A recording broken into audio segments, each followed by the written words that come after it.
So the process of implants varies from patient to patient and tooth by tooth. If it's a good area to put an implant, a lot of times we can straight put an implant right in the bone. You let it heal for a few months and then you'll come back in for a crown. If it's taking out the tooth, we might have to graft in some bone and come back to the area in a few months, put in the implant, then wait a few more months and put in the crown. But everything is done with the success of the implant in mind. If a patient doesn't have a lot of bone, depending on the area, we have a lot of different options. If it's for the upper teeth, we are always sinus grafting, sinus lifts. They might sound like they're scary procedures, but they're definitely not. For the lower, there's also many different types of graft procedures that can be done.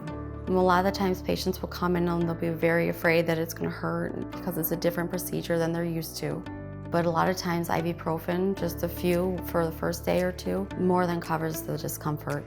Here at Smile Glen Ellyn, implants are a highly predictable procedure, can be done with minimal discomfort, and will last you the rest of your life.